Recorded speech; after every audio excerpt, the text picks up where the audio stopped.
Hey, everybody, this is Mike, and this is Recovery is Possible with Mike and Lillie, and thanks for joining us tonight.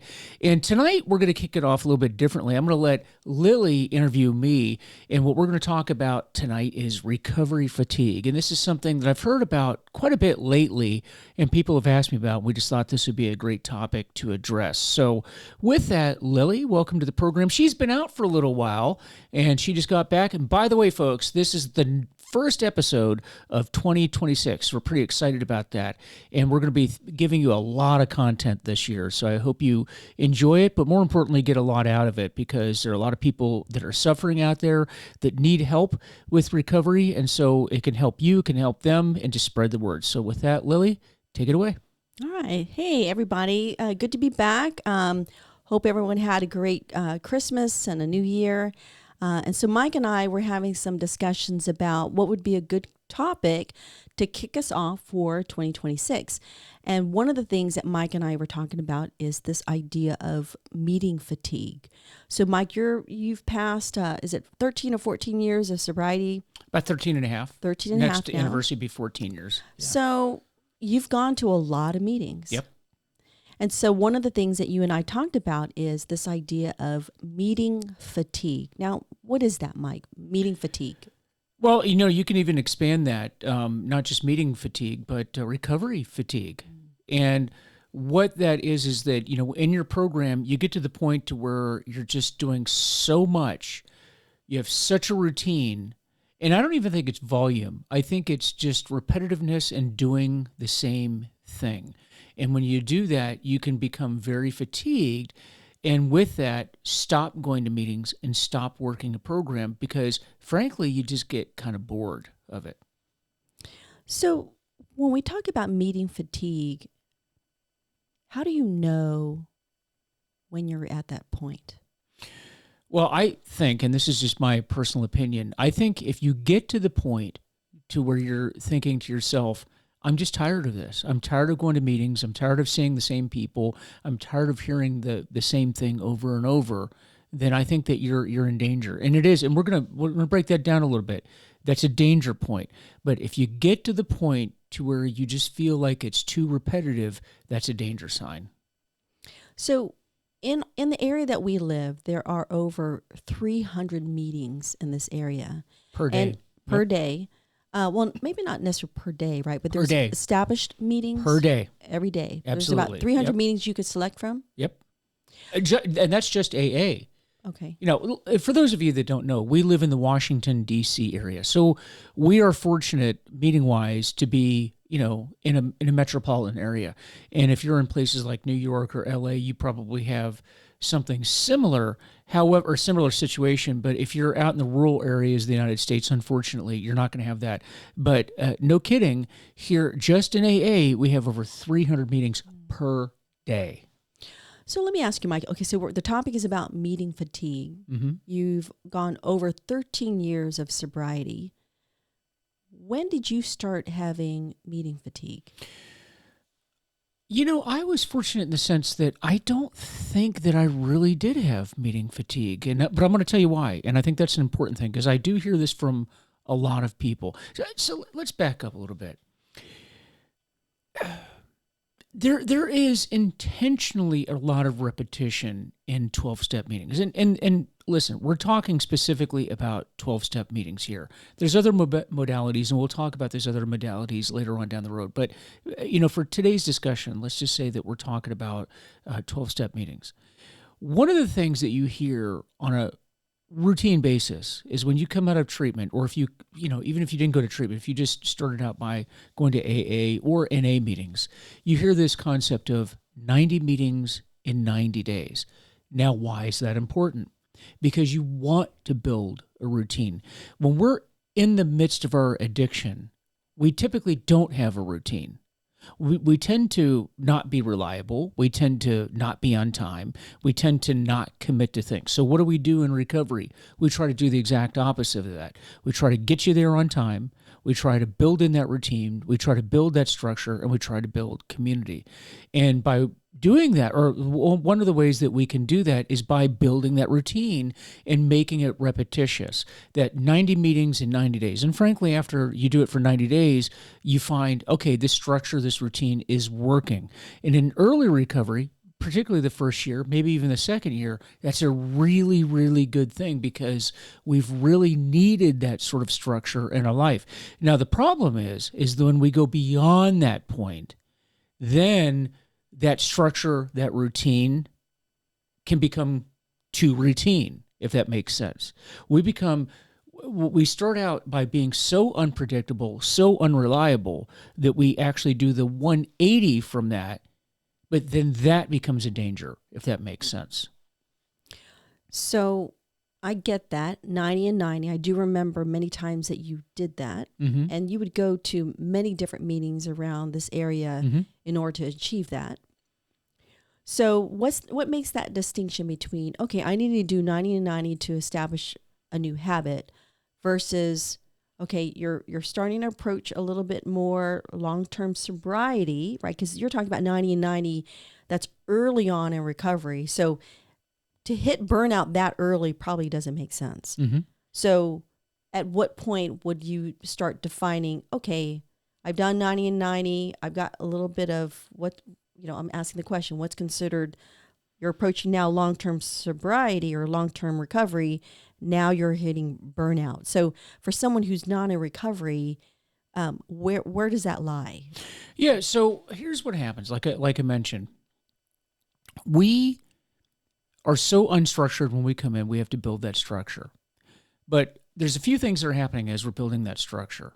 One, we're becoming more engaged with other human beings because addiction is isolation and recovery is community.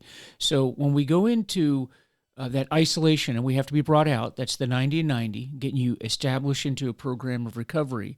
But a couple of things are happening then. One, you're dealing with other people. You're also becoming more engaged with life, people and life. Also, your body and your brain is healing. We've talked about that on other episodes. The neural pathways have to heal. The B series of vitamins have to come up. GABA levels have to come up. Serotonin levels have to come up. All of these, vitamins and minerals in your body. And when that happens, then you're restructuring your brain. That's very, very important. Okay? So as you improve, you're becoming more engaged in life. You're becoming more engaged in your job. You had hobbies. You had things maybe you used to be involved in the community, then you weren't. Now you're involved in the community. You're just engaged in life, and you become more and more engaged in life. Now, in early recovery, your whole focus is, and I say definitely the first year, maybe even the second year, your number one priority, your focus is getting sober and getting your body and brain to heal. That is your only priority in that first year. We even talk about not getting involved in relationships. Don't start a relationship, don't end a relationship, don't make major life changes in that first part because that will take away from your primary objective, which is to get sober. Now, once that happens and we have those changes, then we are so much more engaged in life. Like you've seen that in my own life. Am I not much more engaged in the community? I mean, I've taken on some very large tasks in the community since we've been here. But when that happens, you become so engaged in that. So the shift in focus goes from the primary objective being sober to our goal, which is to become more involved in the community, in life, our family, and hobbies. The problem is, as we get more involved in that, guess what happens? Then all those meetings that we're attending, all of that recovery, talking to sponsees, talking to sponsors, going to meetings, service work, all of that, then becomes sort of a burden. Because I'm so engaged over here that, okay, now I'm engaged in life, but I got to go to all these meetings and I have all these other commitments. But then you don't feel that urge. You don't feel that obsession to drink or drug. So these other things, primarily the sober things, the things that got you sober, become sort of a burden. And that, I think, is where the fatigue sets in, if that makes sense. So is it because all the other stuff is a little bit more exciting than the... And time-consuming. Time-consuming than the day-to-day grind of a meeting? Mm-hmm. Mm-hmm. And I think that it becomes... the meetings take a lot of time. And what happens is, while we're drinking and drugging, if you think about it, preparing to use, using, recovering from using takes a lot of time. And when you take that away, and we saw that, you have that void, because you all that time was filled by your use. Now you're not using, so you have all that free time. And in the beginning, we don't really know what to do with that. What are we going to do? Because, if you think about it, your average alcoholic, probably 8 hours of any 24 hours is spent either preparing to use, using, recovering from using, maybe even more time than that. And so now you have that vacuum, and you have to fill it. So you fill that with what? With meetings. So now when you get sober, that time is being filled with community activities, with hobbies. Maybe you've gotten into a fitness program. Maybe you're doing pickleball like you like to do. And that takes a lot of time. But now we still have these commitments over here. And so it's easy. Okay, well, I don't need to be as heavily involved in recovery programs as I was. So now I start sliding the other way. But, and that's okay to a certain degree. Okay, because I will tell you, in full disclosure, my meeting schedule isn't near what it was that first year. If you remember that first year, I was doing sometimes 3 meetings a day. Maybe that's what you got to do in the beginning. I don't do 3 meetings a day anymore. I might do 3 meetings a week now. And that's okay. That's okay, because I'm involved in other things. Now, I do have the benefit that professionally, I work in the recovery world, so I actually spend more time in the recovery world than I did, because it's part of my job. But it being my job is not a program of recovery. I still have to, and that's the danger for me, is because I can forget that I need to have my own program. Working with others in a detox unit is not, I'm helping them, but but what am I doing for myself, if that makes sense? So what is the benefit? I do recall, because that's what I'm saying, it's been many years. Early on, when you were in recovery, you basically had no friends. Mm-hmm. You didn't have a hobby. And so you were spending all of your time drinking. And I can understand when you stopped drinking, especially after you got out of treatment, there is this heavy void of just not lots of time. So the meetings were good to get you into a habit where you were meeting people, you were starting to have community. And because really, there was no other thing that you were doing. But certainly after you started getting more involved, and then I think even after a year of sobriety, you actually started up an AA meeting, which is still going on to this day. Yep.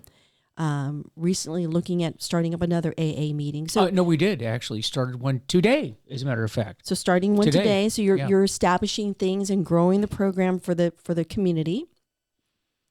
So when we talked about meeting fatigue, you're not going to as many meetings as you used to, but kind of a sidebar, why are the meetings still, maybe it's not 3 times a day, but maybe like you said, 3 times a week. Why are the meetings still important today? So, and this kind of leads into, how do we prevent meeting fatigue? I think that your role shifts. When you first come into recovery, you need to be on the receiving end. You need to listen. You need to learn. You need to not have a lot of opinions, to be honest with you, because remember, your addictive mind is telling you, your mind wants you to go back out and use. And so when you have sponsors tell you, hey, look, we don't want you saying a whole lot in the first year, it sounds draconian. It sounds tough. It sounds, particularly in this day and age where, you have to, everybody has an opinion and everybody's opinion is valued. In early recovery, if you're somebody that's real early, your opinion is usually not a good opinion. And we know this from vast experience. So it's good to be quiet. It's good to listen, and you learn. And then usually after about a year, if you're still in the program after a year, you kind of look back and you go, yeah, it probably was not a good idea for me to have a lot of opinions about things that I don't know anything about. So what happens is, as you get sober, though, and your body and your brain heals, and you work on your spiritual fitness, and you develop your spiritual program, and you become more solid in your footing, there's this tendency, and that's where the fatigue, I think, sets in, because people are like, well, I've learned what I need to learn. I get it. I need a spiritual program. I need to let my body heal. I need to have friends. I need to have community. And I've learned that. So Mike, why do I need to go to a meeting and listen to the same people? First of all, it's usually the same people. And you honestly get to the point where most of the people in the room, you know their story, you've heard their story 20 times, and before somebody shares, you almost can predict what they're going to share on, because people do that. Sometimes people pretty much share on the same thing every week, and that's where the fatigue and the boredom kind of sets in. And so my recommendation would be, number one, mix up your meetings. Don't always go to the same meetings. You should have a home group. Your home group is where you're sort of anchored. That's where hopefully your sponsee or your sponsors are. These are the people that know you. They know you really well. That's important, because if you start going off the reservation, so to speak, or going off the rails, the people that know you can say, hey, Mike, you've seemed a little off lately, or you seem tense, or you seem depressed. But they know you well enough to be able to say that. And, you always want to come back to that home group. But other than your home group, I suggest mixing it up. And that's why we mentioned in the D.C. area, there's over 300 meetings per day. Well, mix them up. When you're traveling, go to meetings.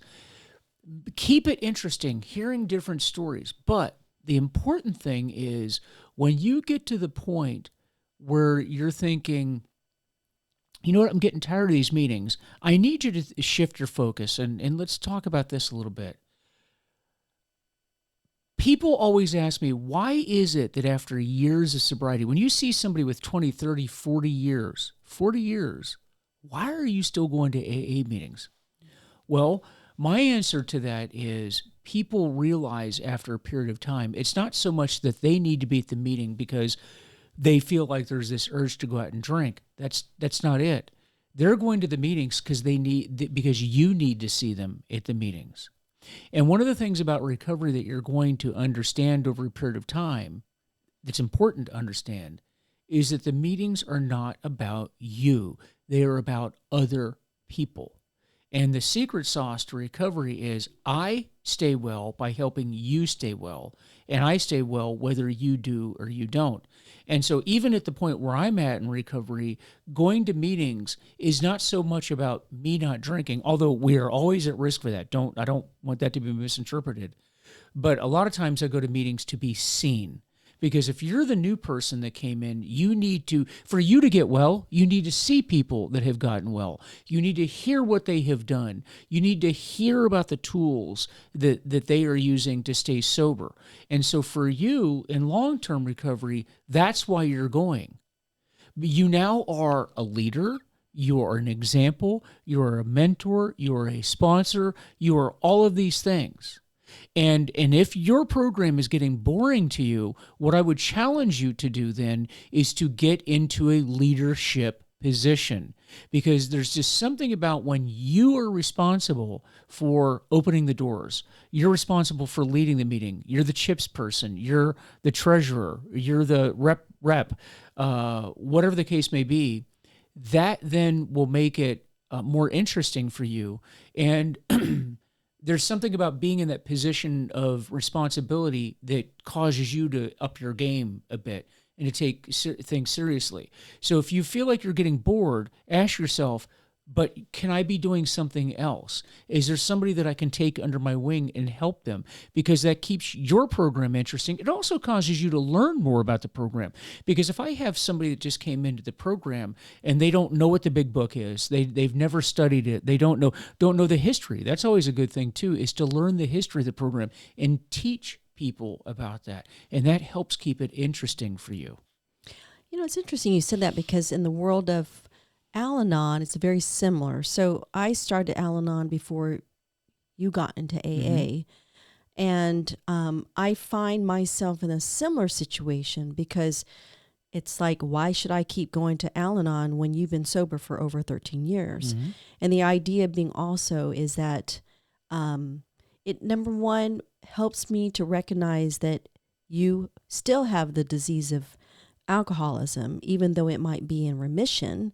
So I don't want to think that you're cured, because I need to be ready in the event you ever do slip or start drinking again, that I need a group of people that could come alongside of me to assist me.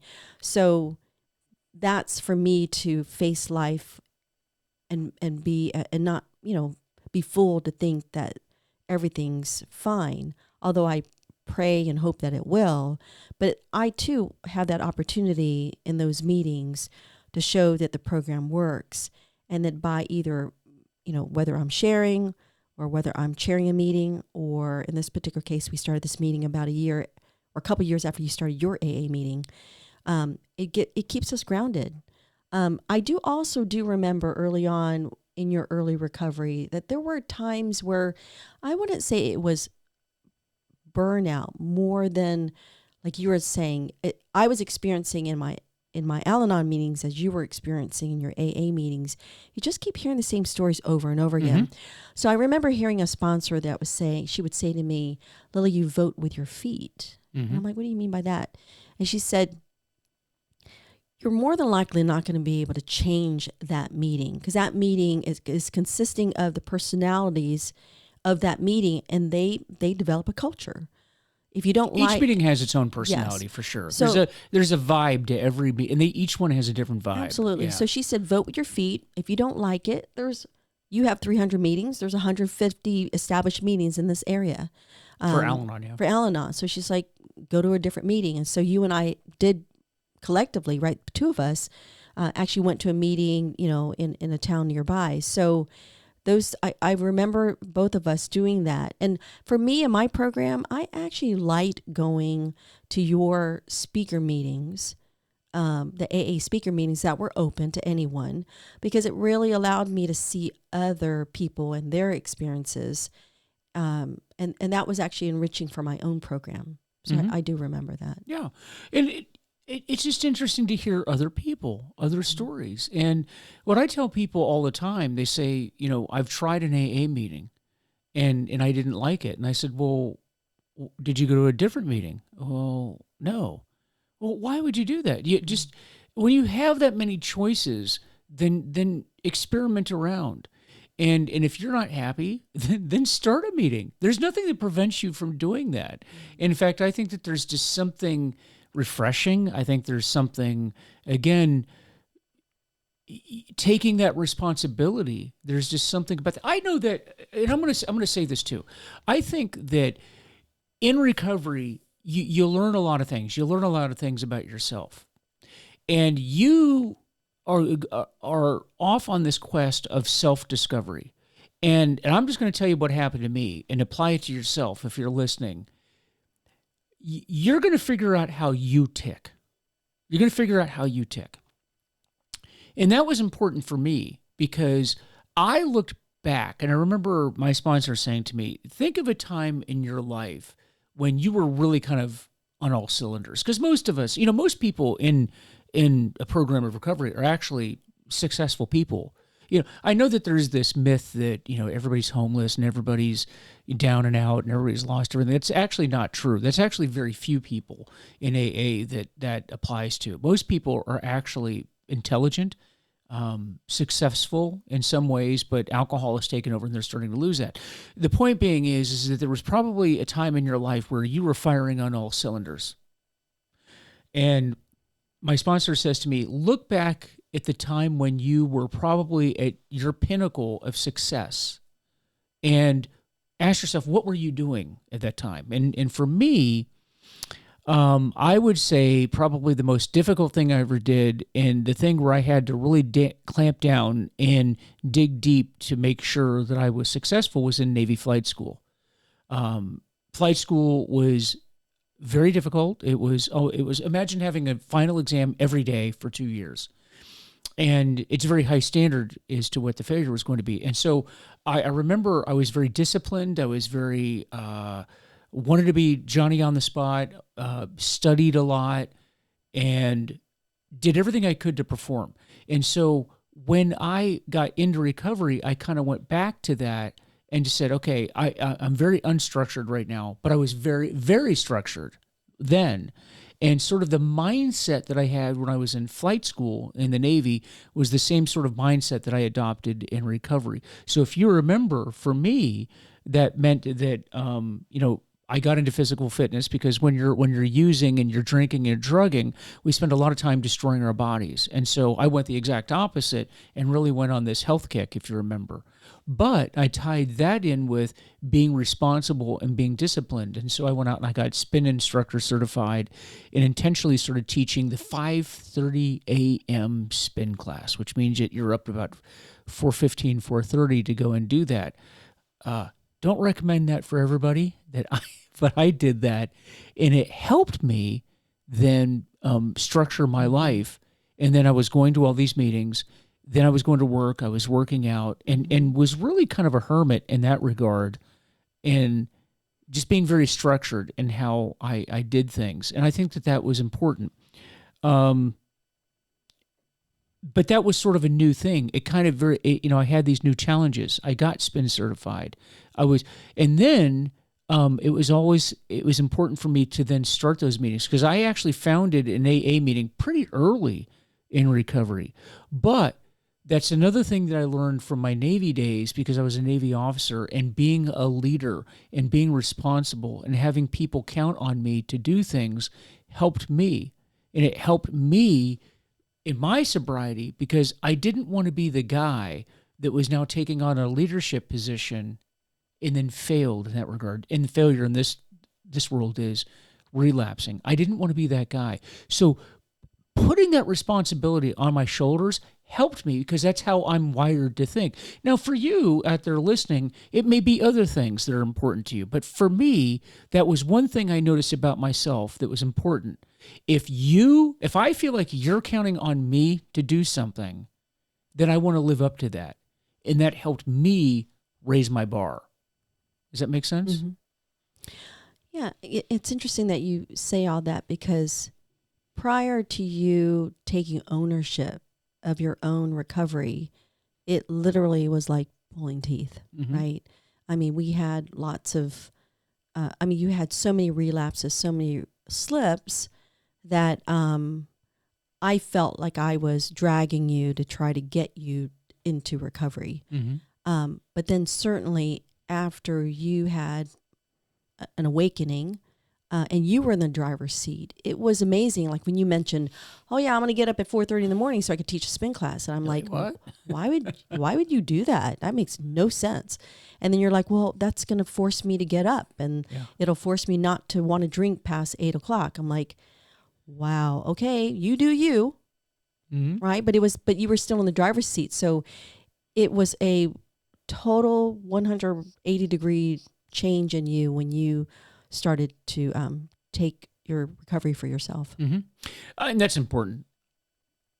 For those of you that are thinking that you can drag your spouse or partner, or whatever your situation is, across the finish line, it actually doesn't work that way. You can point the direction. You can always point to the solution. But I've said this before, and I'll say it again. The only person that gets you sober is you. You have to want it. You have to have that spark. You have to have that light. You have to have that. And I'll tell you, that's something that I've not thought about for quite some time. And I heard somebody say that today, actually, at a meeting. This woman was talking about how her friends, this is before alcohol had taken over, she'd always been the spark. There was always a spark in her. There was that flame, almost like the pilot light in a gas, a gas fireplace. And there was a certain point where her friends said that the spark went away, the flame went away, and that by being sober, the spark came back. And the one thing with me is the spark never completely went out.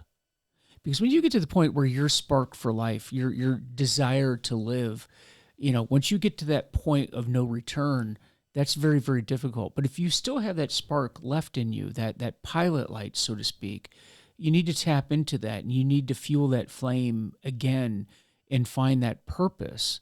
And, in the recovery programs, when people get really hung up on this term, higher power, oh, you guys are just trying to sell me on God. Well, for a lot of people, it is God. but it doesn't have to be. It can be, what is your higher purpose, higher power, higher purpose, something larger than you.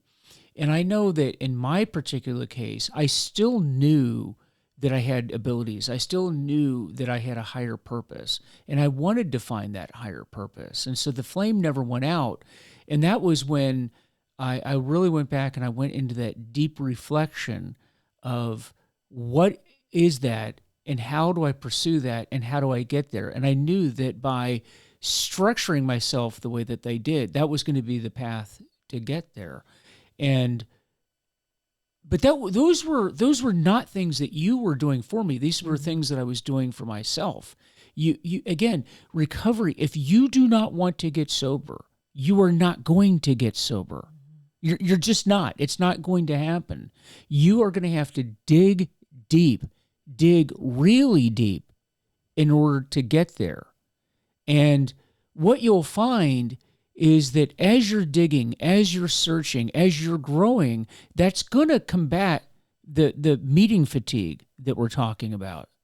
That's how you combat it. Because the roles that you have in the meetings when you first come into recovery change 2, 3, 4, 10 years later. It changes. I'm going to ask you, and for those of you that are out there listening and you've been going to meetings for years, my question to you is, how has your program changed? And is your role in the meeting still the same? What are you doing to lead people in recovery and to help people in recovery? Are you just attending the meetings, or are you proactive, and are you leading the meetings? And are you leading other people? Are you working with other people? That's really the question. Because I think with the original question is, how do we defeat meeting fatigue? The question is going to be, are you still in this? Remember, the same person will drink again. That's why we have to change. But the change isn't just from when we first come into the program and we stop drinking. We are changing. We are constantly changing in the program. And if 10 years later you're still doing the same things you were doing in the first year, I would say that's a stagnant program. Does that make sense? It makes sense. A lot of sense. So kind of recap a little bit. When we talked about meeting fatigue, the way that you would approach a meeting early in sobriety should evolve and should be different in long-term recovery. Your focus is a little bit different. Where you are in the meeting, how you share in the meeting is different because you've got long-term sobriety. And so I'm hearing from you, there's a level of responsibility that you feel that you're not just doing it for you, which early on, that's all you could do is for yourself. But later on, it's not only just yourself because you gain from sharing in any meeting, but then there's an additional component where you feel responsible, a sense of responsibility for those who are coming after you. Correct. And you're right. In the beginning, there's an old saying, and that is that we expect you to never be selfish except for one thing, and that's your sobriety. And in your first year, maybe even in the year and a half, 2 years, your only priority at that point is to stay sober. And so that we ask you to stay selfish. You're selfish in your addiction, and we don't want you to be selfish in anything in the very beginning. But the one thing that we ask you to maintain that selfishness in is your sobriety. And because of the physiological aspects that we were talking about, the challenge is to stay sober. So you got to be selfish, and you have to be pretty self-centered in that. But as time goes on, particularly beyond 2 years, then that shift needs to be not about you. And you need to be asking yourself, am I sitting around complaining? Am I very critical of meetings? Like, I don't like how this guy talks. He's a horrible public speaker. Or this meeting, oh my gosh, these people are saying the same thing over and over and over. Or you get angry with people. If you're starting to do that after 2 years in a meeting, then you really need to assess two things. Maybe switch up the meetings, but two, do a search and ask yourself, am I being too critical of these people? Because always remember this, and this is when some people are really into sobriety, because when you're being critical of other people because you've heard the same thing over and over and over again, but remember, there's new people that have come in. They've not heard those stories before. And that's where the responsibility of somebody that's been in recovery for a while comes in. That realization that, okay, this meeting's not about me. Because if you're complaining about that person speaking, then you're making it about you and not about them. And more importantly, it's not about the newcomer that's come in. Trust me, at this point, particularly working at the hospital like I do, there's probably not a version of any story that I've not heard 100 times. Tell me a story. I may not have heard it from you, but I've heard it other places. Because addiction is addiction. It's the, you drink and drug for a period, I know what's going to happen. I can predict what's going to happen. You're just a different person, but it happened to 10 other people yesterday. But it's not about me. It's about what are you learning? And when I hear that person that is not a good public speaker, or I hear that person that's told the same story for the 500th time, I always have to remember there's somebody that just walked in that's hearing it for the first time. Yeah, the way that I did when I first came in. You were just reminding me, I know that in our meetings, we'll usually ask, is this a person's first meeting or a first time at this meeting or first time in Al-Anon in general? And if they've never been in an Al-Anon meeting at all, then we normally will divert and then we'll talk about step one.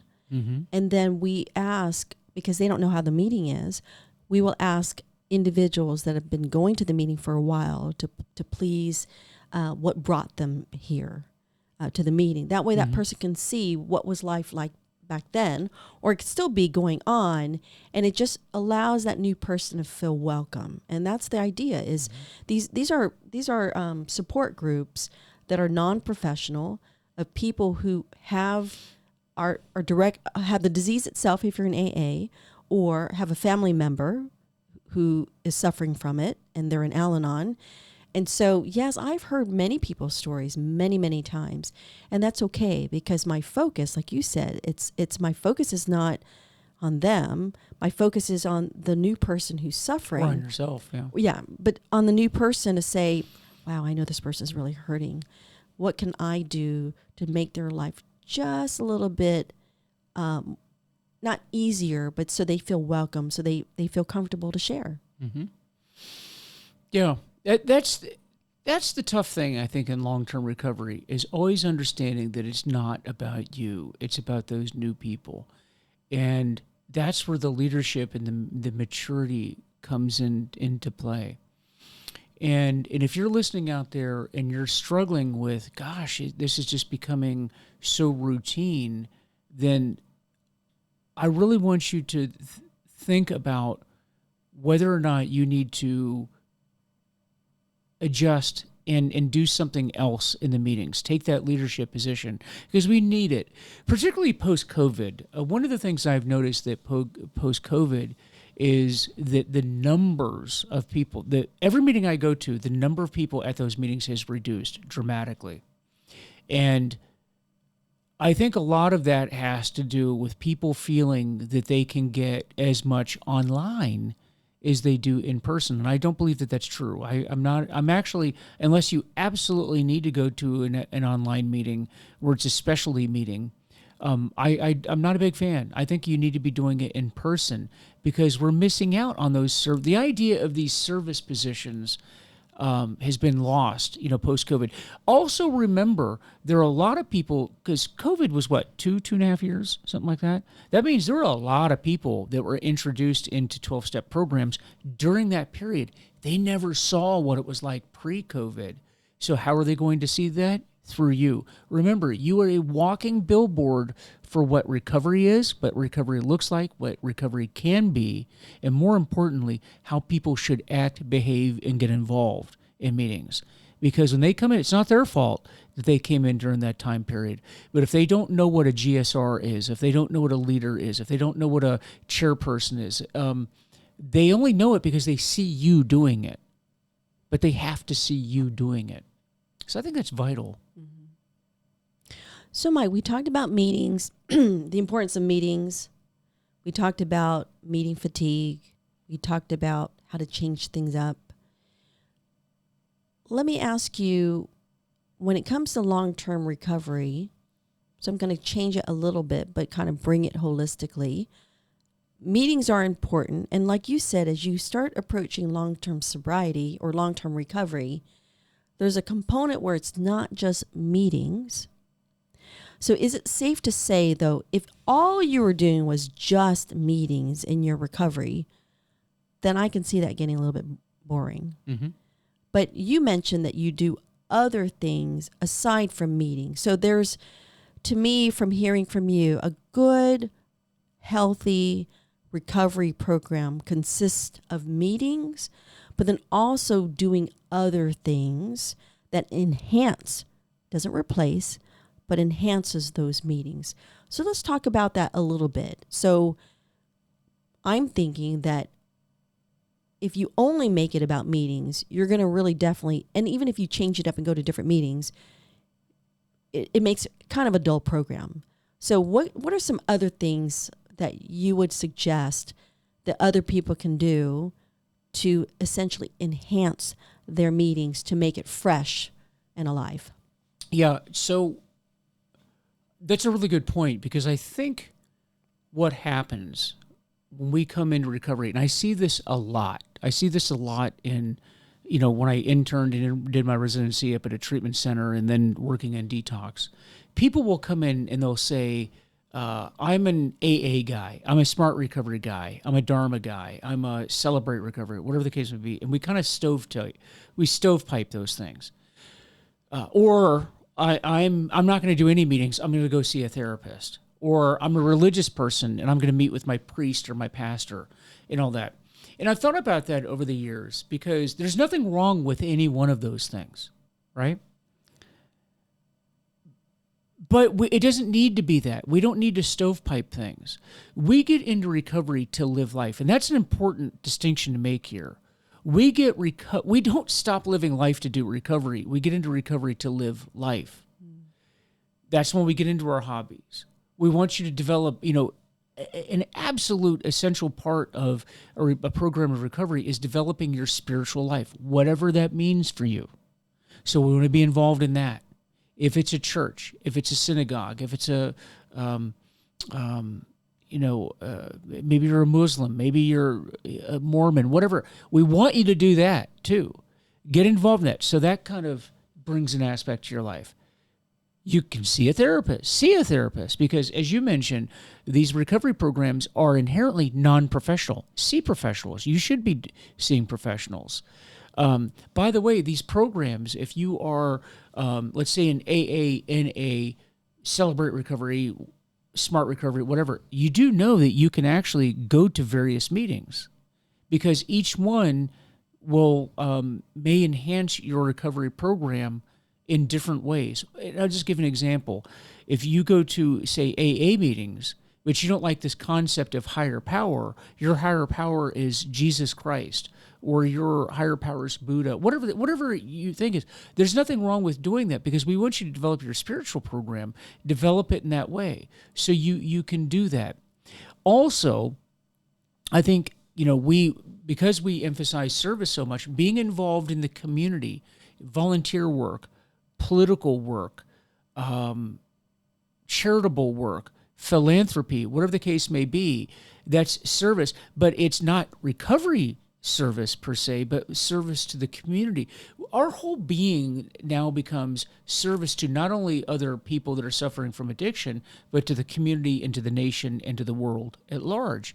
And you can do that. And I think that what you'll find is all of those things, even though it doesn't have the recovery label on it, helps you in your recovery. Does that make sense? Mm-hmm. So like you and I, work that we do in the church, work that we do in the community, because you and I both do a lot of things in the community. Yes, it's community work, but in a backdoor sort of way, it also helps me in my recovery. Also, being involved in taking care of your body and your brain, health-wise, getting into a fitness program, taking care of your body also helps, because we want to work on our body, mind, and spirit. Body is part of it.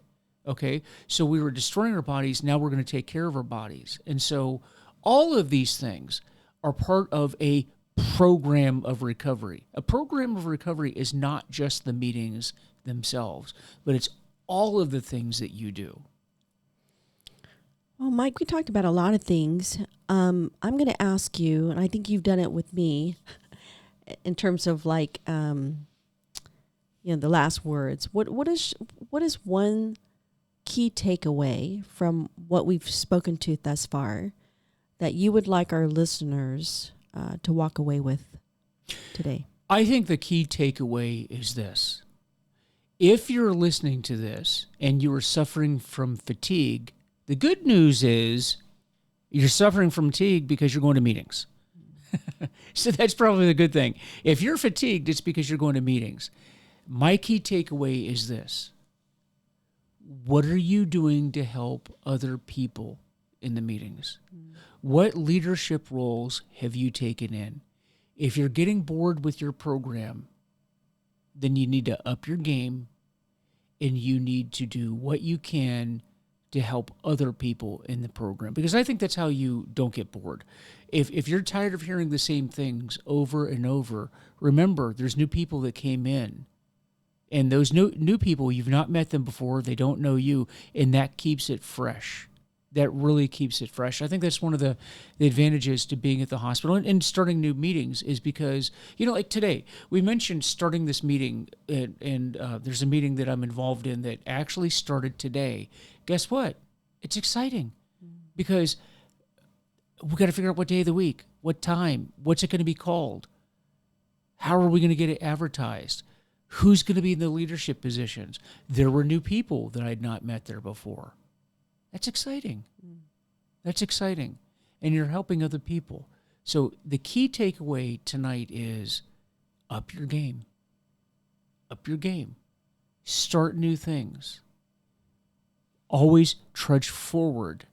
And I think that will help you quite a bit. Remember, it's helping these new people because if you start a new meeting in your community, that means that you're doing more to help people in the community. You're growing the program. But in the end, you're growing in your own recovery because that's what it's all about. All right. Well, thanks, Mike. I'm going to let you take us out. Well, thanks everybody for coming in. And 2026 is going to be exciting. We consider you part of our family, part of our recovery family. And it's going to be an exciting year. We're going to have a lot of content for you. We're going to have a lot of interviews, a lot of exciting things. And it's all geared towards helping you get well and those that you know and love get well. So stay tuned. Spread this message far and wide, particularly to those that you feel could benefit from this. And one of the things I have found is that nearly everybody I've ever met knows somebody that has an addiction issue. So this is fertile ground. Spread the message. Please stay in touch with us. If you've not checked out our website, go ahead and do that at VanMeterWellnessSolutions.com. Subscribe to that newsletter. Stay tuned, stay plugged in, and please take care of yourselves and do all that you can for yourselves and others in recovery. So thank you again, Lillie. Welcome back. Thank you. From the holidays. The holidays are over. Now we can start getting work done. You guys take care of yourselves, and we'll see you soon.